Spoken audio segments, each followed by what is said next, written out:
Boba porque lo veo de una parte un poco más funcional, ¿no? Les he hecho mucho más de la funcionalidad, ¿no? No quiero decir que Boba no sea funcional, sí, sí funcional, definitivamente. Pero si vemos, comparamos, no encuentro que sea tampoco comparar, pero Boba tiene una tendencia más a la funcionalidad más global. En sí, Boba es global.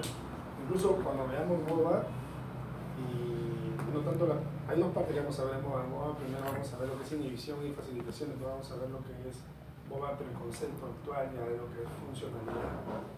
No es como Volta, Ruston, FNP, qué sé yo, donde prácticamente nosotros tenemos una secuencia, sabemos qué vamos a hacer porque hay como una receta, por así decirlo. Boba no, Boba, tienes algo, encuentras algo, y luego otra ventana y otra ventana y otra ventana y así. O sea, nunca tienes cómo acabar. O sea, no es que dices, ya esto está aquí porque yo lo vi aquí. No, es más creativo. Por eso es amplio, por eso es y te habla mucho de funcionalidad. Encuentras esto, ahora entonces voy a analizar. Ahora, bueno, voy a usar esto y creo que de acá me voy a tener que modificar esto. Porque es eso.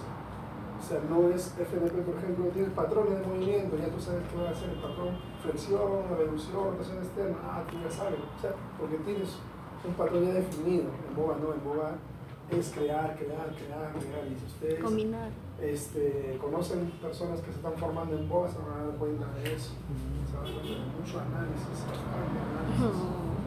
¿no?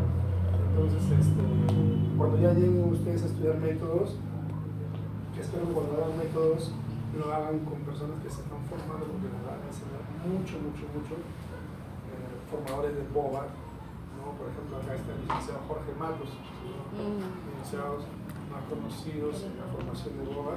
Él trabajó en el INR con nosotros y bueno, ya se vio, ¿no? En un campo, ya tiene su institución con toda la formación de Boba. Entonces, es uno de los más conocidos. El licenciado Teófilo Camacho también ha hecho formación Boba. El licenciado Julio Granados también me parece que está haciendo, ya está coordinando formación Boba. Hay varios personas. Por un buen tiempo. Yo no libre. Hay varios. Terminamos el pipí. Entonces, como le digo, hay opciones, ¿no?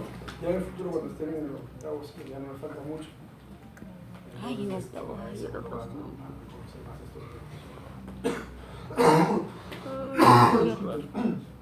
El licenciado Jorge Matos hacía Volta antes, a él me refería, él hacía Volta antes. No, pero ya después se inclinó por Boba. Sí, ya se inclinó por Boba, ya se formó para él. Ya lo usa quizás por ahí, no sé si lo usará, pero no, ya prácticamente, ya en la institución cuando trabajaba con nosotros no usaba tampoco ya Volta, toda la Boba, ¿no? Y FNP, ¿no? En fin, bueno, entonces vamos a empezar esta segunda fase de la tercera unidad con lo que es el método Volta.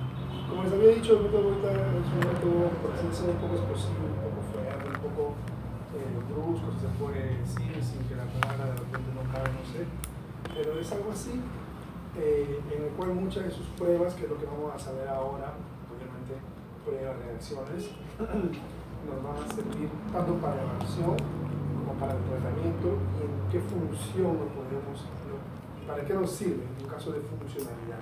Vamos a ver tres aspectos. Cuando hagamos las pruebas o reacciones, cuando hagamos eso vamos a decir después para qué nos serviría, ¿sí? ¿Qué mejoraríamos en el niño? Y después funcionalmente para qué también nos va a servir, en cuestión de función. Eso lo vamos a ver en adelante. ¿Okay? El método, bueno, Volta,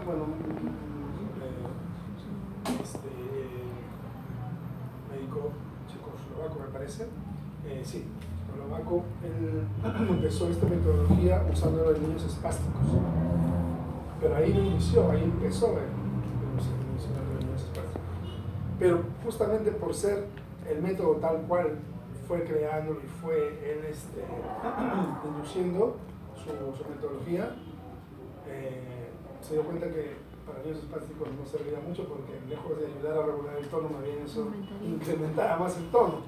Por lo tanto, y entonces eso va a interferir en su comportamiento motor. en su funcionalidad, por lo tanto se dio cuenta que no era muy bueno para eso, ¿no? Para ese tipo de niños no era bueno. Por lo tanto, el método Wellcome era indicado para problemas o síndromes hipotónicos. Indicaciones, ¿no? El método Wellcome está indicado para síndromes hipotónicos, me refiero a síndromes hipotónicos en general, para escoliosis, problema de escoliosis. También era indicado para casos, por ejemplo, de tortícolis, también tortícolis. Para Down, obviamente, ¿no? Porque también tienen el tono bajo, ¿no? Para niños con Down, niños con Down, niños principalmente, ¿no? Down.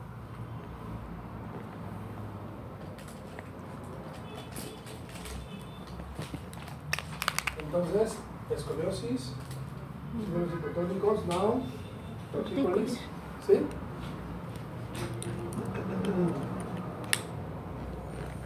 Muy bien. Por ahí mencionan también luxaciones congénitas de cadera. También mencionan por ahí luxaciones congénitas de cadera. También mencionan. Vamos a hablar un poquito luego de eso. ¿Y en quiénes más bien no estaría indicado o quiénes estaría contraindicado más bien? Entonces, contraindicaciones sería más bien, bueno, obviamente en niños espásticos, ¿no? Ya le habíamos dicho que no fue la buena idea cuando él inició, ¿no? Entonces, niños espásticos, niños o personas con problemas tumorales, cáncer, neoplasias, ¿sí?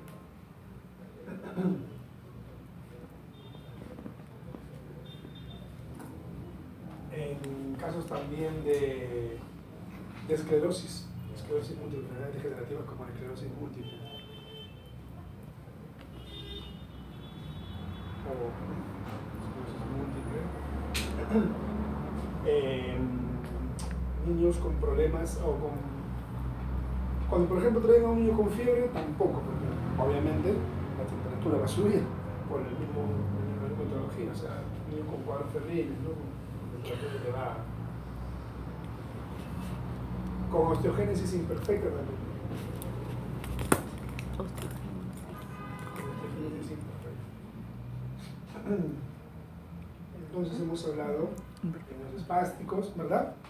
Hemos hablado, hemos comentado problemas tumorales, ¿no? Cáncer, tumores, cuadros degenerativos como la esclerosis, ¿no? ¿Qué más hemos comentado?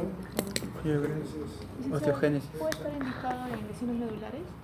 ¿Indicado? ¿En lesiones medulares? Sí, pero por ejemplo, lesiones indicado en lesiones medulares, por ejemplo, en el caso de mielomeningoceles, ¿no? O espina bífida, eso me había olvidado de comentar. Indicado, en cuestión de indicación. Pero principalmente en espina bífida, porque es un tono bajo. Mielomeningocele. La mielomeningocele, claro, la espina bífida, la mielomeningocele, porque ellos son hipotónicos. ¿Ya? Si hablamos de lesiones medulares, hablamos principalmente de mielomeningocele o espina bífida. ¿Ok? Bien, entonces, cuando hablábamos de estas indicaciones de la mielomeningocele, de la hipotonía, del Down, ¿sí? Son tono bajo. Y entonces este método podría ayudar a regular el tono, justamente porque por la manera como después vamos a ver en adelante, las pruebas que vamos a hacer, se daba cuenta de que podría ayudar justamente a regular el tono, ¿sí?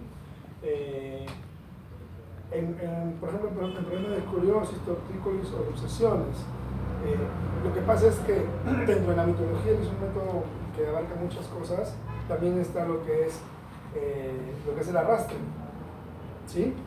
Como cuestión de locomoción, o de arrastre, la rectación o arrastre. Y ustedes saben que la rectación o arrastre trabajamos asimétricamente, ¿no? Mientras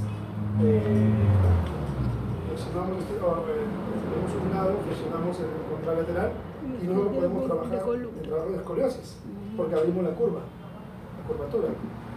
Y también trabaja la cabeza para poder dirigir el movimiento, ¿sí? A la hora del arrastre. Entonces, tanto en este caso, por ejemplo, donde podemos llevar el miembro superior y flexionar el inferior contralateral, podemos trabajar con escoliosis para abrir la curvatura.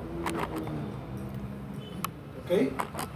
O por ejemplo, la cabeza, en caso de tortícolis, como les había mencionado. Y en luxación, porque jalamos, rotación externa, aducción. Acuérdense que el arrastre es un trabajo de reducción y rotación externa. También está indicado a trabajar extensión y rotación interna en caso de luxaciones o displasias. Entonces, por eso también ayudaba a trabajar. Por eso también se podría trabajar este método en este tipo de patologías. ¿Sí? Como lo había comentado su compañera Vane, también igual, un caso de espina bífida, medulares, pero espina bífida específicamente, o miomeningocele, porque también tienen el tono bajo. Y ellos también tienden a hacer luxaciones, justamente por la hipotonía que tienen. Por la hipotonía que tienen, tienden a hacer luxaciones. Entonces, trabajamos dos cosas ahí. Podemos regular el tono y podemos ayudar a trabajar la luxación. Y en algunos casos hasta escoliosis, justamente por el tono. ¿Sí? ¿Y por qué contraindicado, por ejemplo, casos de tumores, casos de esclerosis? ¿Por qué contraindicado? Porque como la metodología es un poco fuerte, un poco explosiva, se agota, se agita. Y nosotros pues sabemos que los pacientes degenerativos no podemos agotarlo. Nosotros cuando trabajemos con pacientes degenerativos, ustedes cuando trabajen con pacientes degenerativos, ustedes no pueden llegar al agotamiento, porque eso, lejos de ayudarle al paciente, va a acelerar el proceso de la enfermedad. ¿Sí? Incluso en algunos casos, como por ejemplo la esclerosis múltiple, no se les pueden poner compresas calientes. El calor para ellos hace que justamente se acelere el proceso.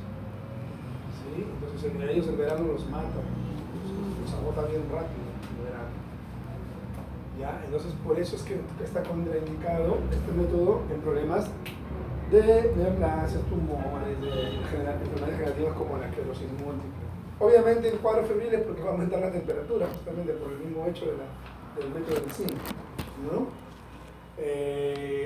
Habíamos hablado de osteogénesis imperfecta. Ustedes saben que la osteogénesis, como su mismo nombre lo dice, es el inicio, el origen justamente de lo que es la formación del hueso, ¿sí? Y si es imperfecta, bueno, obviamente no hay una muy buena formación, son débiles, podrían ocasionar fracturas, ¿no? Por eso es que está contraindicado justamente.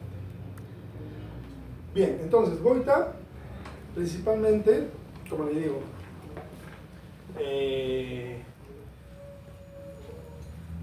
no solamente van a ser las pruebas en las cuales Goita va a incidir en su tratamiento, sino también en la locomoción. Y entonces hablamos de una locomoción refleja.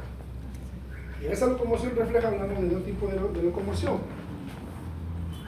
Locomoción refleja nos referimos al desplazamiento, a la locomoción, ¿verdad? ¿Cómo se desplaza alguien, no? ¿Cómo se desplaza?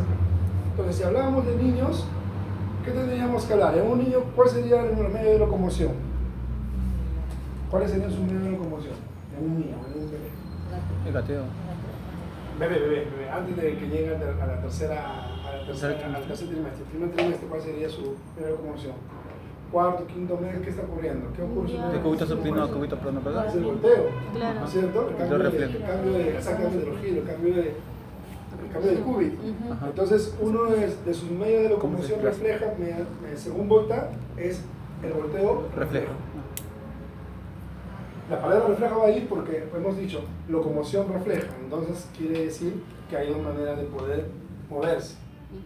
¿Sí? Uno entonces es la locomoción, el volteo, reflejo. Y la siguiente manera de locomoción refleja es el arrastre, justamente lo que había mencionado yo hace un rato. El arrastre o rectación refleja. Entonces tenemos dos tipos de locomoción refleja. Uno, el volteo reflejo, y segundo, la rectación o arrastre reflejo. ¿Sí? ¿Sí? ¿Estamos bien? ¿Estamos todos yendo juntos? ¿Sí? Bien. Sin embargo, nosotros en la parte práctica no vamos a hablar de esto. Esto ya lo van a ver ustedes más adelante en sus métodos cuando hagan Bueno, me imagino que también alguna vez tendrán cierta práctica cuando han hecho el desarrollo, me imagino, ¿no? Por ahí, si no, lo van a ver seguro más adelante.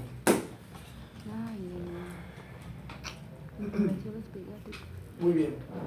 Y entonces,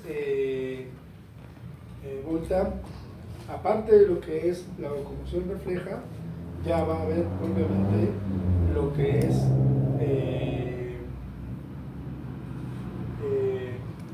todo lo que tiene que ver con las reacciones según el nivel, las reacciones según el nivel de desarrollo del niño.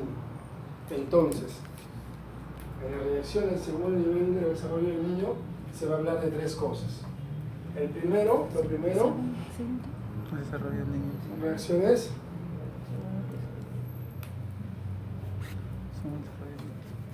ya, lo primero que vamos a hablar es la ontogenia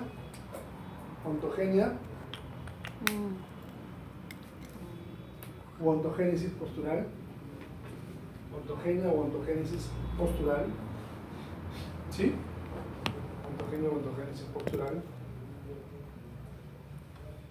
Segundo, los reflejos. ¿Qué tipo de reflejos serían? Primitivos, obviamente, ¿no es cierto? Reflejos primitivos. Y tercero, la reactividad, o sea, reacción, ¿no? Reactividad postural. Reactividad postural.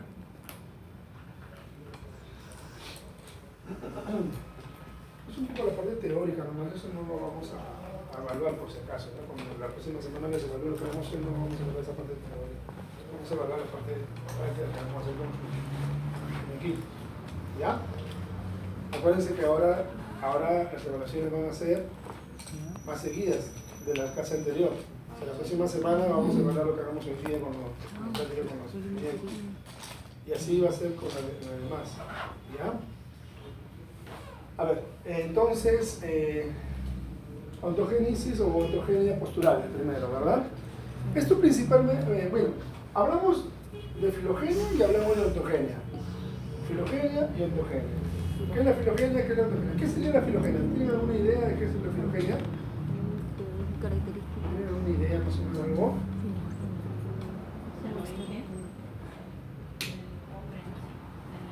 El origen del hombre en sí. Ya, otra idea. ¿Tiene que ver con lo externo? ¿Con lo qué? Con lo externo, Lo externo. características. Sí, tiene que ver con lo externo. Sí. ¿Cómo se expresan los genes? No, filogenia. Características de. Claro. Características de. ¿De qué? Del paciente. Del niño. El desarrollo del niño. La filogenia tiene que ver con las características propias, pero de las diferentes especies que hay. O sea, animales, peces, mamíferos, peces, plantas, etc. ¿Sí? O sea, con las diferentes las características propias de cada especie que existe. Pero la ontogenia tiene que ver principalmente con la característica propia de quién? Del ser humano, de la persona, de nosotros. Entonces la filogenia es más general, ¿verdad?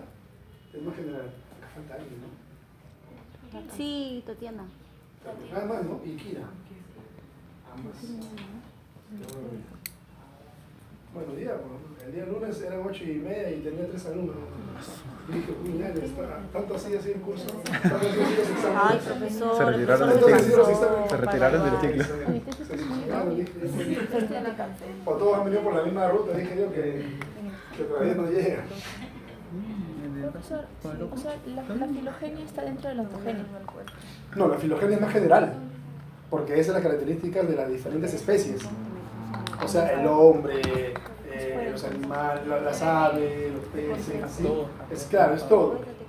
Sin embargo, la ontogenia ya son características propias del comportamiento propio postural de la persona.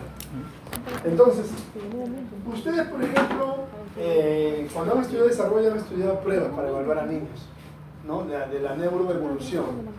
Ustedes conocen claramente el test de Milani, ¿no? Características propias de cada, ¿Sí? de los ¿Conocen el test de Milani, verdad? de cada especie nada más dijo. Características propias de cada especie. ¿Sí? ¿Sí? ¿Sí? ¿No hay problema?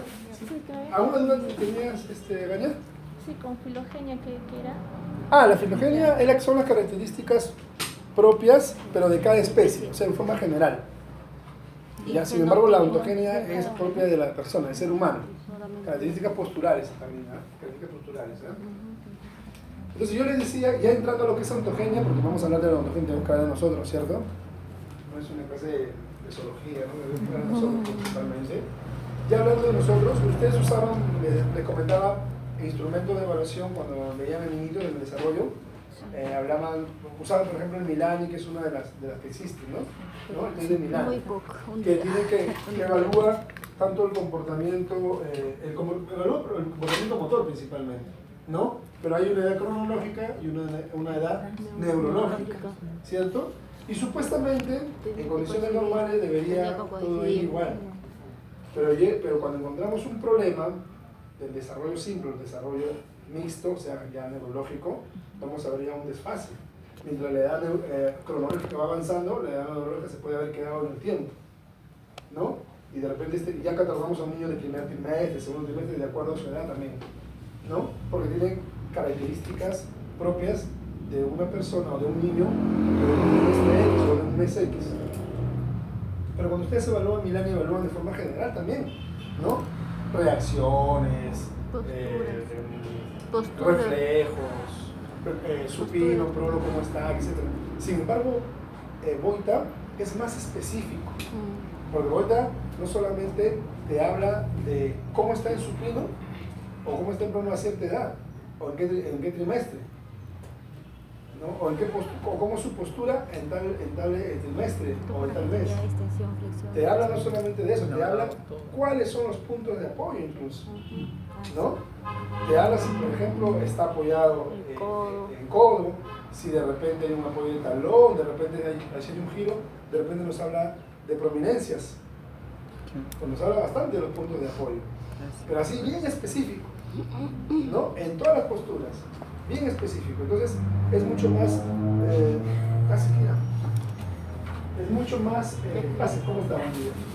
Es mucho más analítico, mucho más desmenuzado su análisis, postural. Por eso hablamos de una, por acá ya pasamos, ahora. A que dejar su... Shakira. Entonces hablamos de una... Siéntese. Ahí está su silla, ve.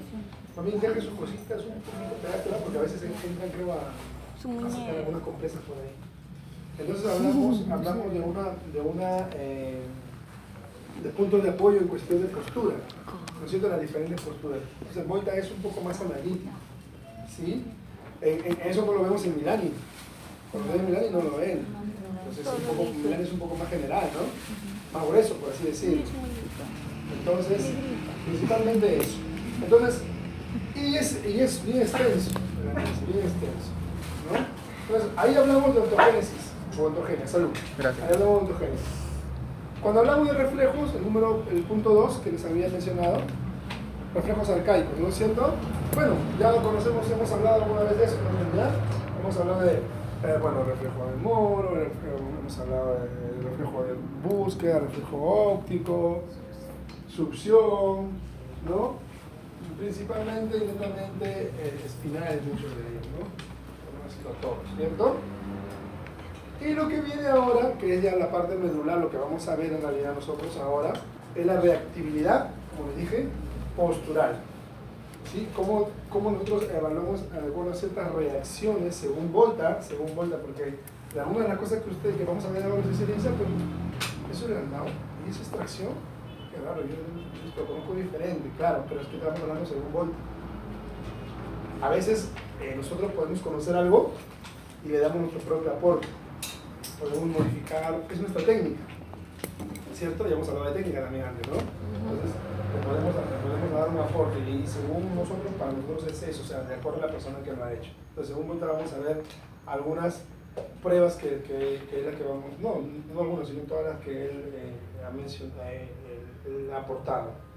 Entonces, vamos a ver primero lo que es el reflejo o reacción de tracción, ya, en lo que es reactividad postural estamos hablando, ¿sí? El punto 3, ¿no? ¿Todos estamos ahí? Punto 3, ¿sí? Están siguiendo todo, ¿verdad? Sí. Sí, muy bien. Muy bien. Entonces, reacción de tracción, ¿sí? Reflejo o reacción de Landau. Han escuchado también Landau, ¿verdad? Reacción de Volta. Reacción de Volta. Entre paréntesis pongo la horizontal, ya, porque la postura que va a tener el bebé o el muñequito cuando le evaluemos va a ser horizontal. Es un reflejo horizontal. Después vamos a tener suspensión axilar. Suspensión axilar. Cuando veamos las primeras pruebas que se dice, oye, ¿eso qué tiene de explosivo? ¿Qué tiene de...? Sí, pues eso en realidad sí, no tiene mucho. Cuando veamos las pruebas tanto de Collins como de Paper, ahí sí son un poco más fuertes. Entonces me quedé en suspensión axilar, ¿verdad?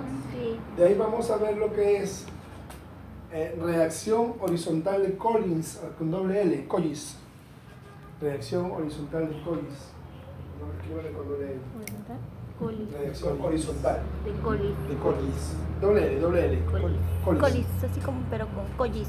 Sí, de Collis pongamos entonces. Y reacción, si hay horizontal, también reacción vertical. ¿Sí? Reacción horizontal y vertical de Collis. Collis tiene dos, horizontal y vertical. ¿Sí? Y finalmente tenemos la reacción vertical de Paper. Paper también tiene una nada más. Reacción vertical de Paper, así como suena. Paper, así como lo pronuncio. P-I-P-P-I-P. No es pimienta, es Paper. ¿Ok? ¿Sí? Paper. ¿Está claro? ¿Sí? ¿Está claro? Ya, muy bien. Bueno, eso es lo que nos interesa ahora y eso es lo que hoy nos reúne. A ver estas reacciones. O sea, lo que más vamos a tratar hoy día es la reactividad postural. Reactividad postural. ¿Sí?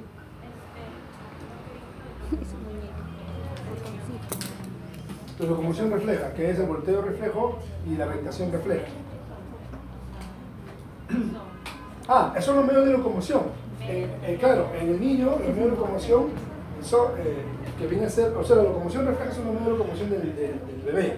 ¿Cómo se mueve? ¿Cómo es nuestra locomoción? Nuestra locomoción es marcha, bípeda. En el bebé, su medio de locomoción, según ahorita, es el volteo reflejo, es una, y la otra es la rotación refleja. La mejor manera como se puede mover el niño. Aquí lo vamos a buscar. Esa es la evaluación de 1 hasta de 0 meses o de 1 mes hasta la evaluación del boita. De 3 meses o de 1 mes se evalúa. De 3 meses, yo creo que la profesora nos decía 3 meses. Claro, desde el primer mes. Ya, ¿hasta qué edad? ¿Hasta los 12 o hasta los 13? ¿Te acuerdas? Porque te acuerdas que nos dio la 1 año y medio nomás, creo. Sí, pero luego seguía haciendo Boita. Ella Boita puso muy bien. Ahora sí, por favor, ya, si desean apuntar no hay problema, pero principalmente quiero que los protagonistas sean sus muñequitos. Si desean apuntar alguna de las cosas que vamos a ver, bueno, ya la gente la pueden apuntar. ¿Ya? Entonces, vamos a ver primero. Vamos a empezar entonces por la edición de tracción. Ya, por lo tanto necesito ahora un muñequito y quisiera que todos tengamos un muñequito a la vez, a su lado o al frente de ustedes y de repente su cuadernito, si van a poner su cuadernito al costado, su hojita, que sea. Lo que pasa es que no tenemos mucho espacio, como les dije, lamentablemente. Ya, yo voy a, no sé si usar una camilla o usar esto y yo estar acá abajo y ustedes van a ir, no sé. Pero creo que la camilla va a ser mejor. Yo también tengo mi hija tirada por ahí. Sí, pues no tenemos mucho espacio. Está ahí, pero nada. Por eso, todos tienen que aprender y deben saber. Ahí está Kira. Cómo cargar al bebé, cómo levantarlo, cómo entregarlo y cómo recibirlo. Se supone. Licenciado, toma Kira mi muñeco ahorita. No le van a dar así, ¿no? El otro día, el lunes que estaba, estaba observando, ¿no? Y otro le jaló del gancho y se lo tiró Me todo, absorbió ¿no? mucho. ¿Qué es eso? Imagínense que es un bebé. Si no, ninguno de ustedes va a querer dar a su colega cuando se reciba, van a querer llevar a su bebé, ¿no? Por ejemplo, no sé, licenciado, no. ¿Ya? Entonces, todos tienen que aprender a cargar a su bebé. A ver, quiero ver primero y después ya ver. Cualquiera. Depende cómo está.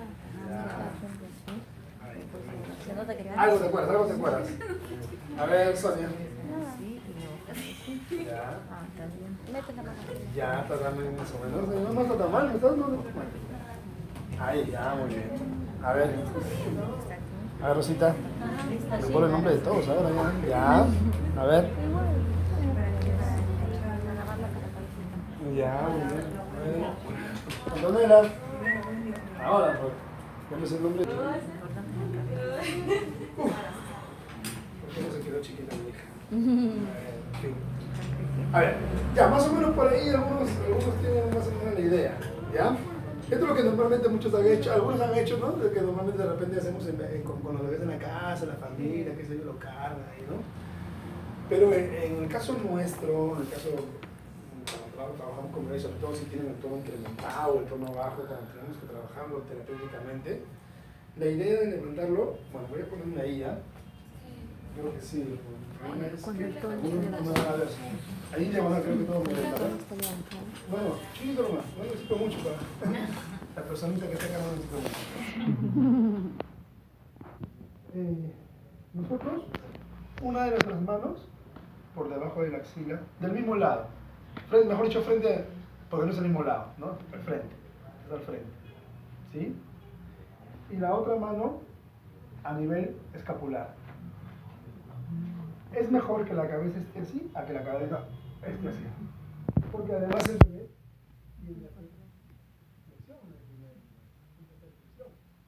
Por eso, ¿verdad? La flexión. Entonces, lo que vamos a hacer es lo siguiente. Como le digo, una mano a nivel de la axila y la otra mano a nivel de la bebé. De esta manera. Me voy a acercar, porque voy a estirar la cabecita. Me voy a acercar. Ahorita va a ser un flexión muy diferente. Y miren, yo creo con mi mano que está detrás, haciendo el solo escapular. Para que busque mi antebrazo.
Otra vez, manito por debajo, la axila, la otra manito en la zona escapular, vamos girándolo, me acerco,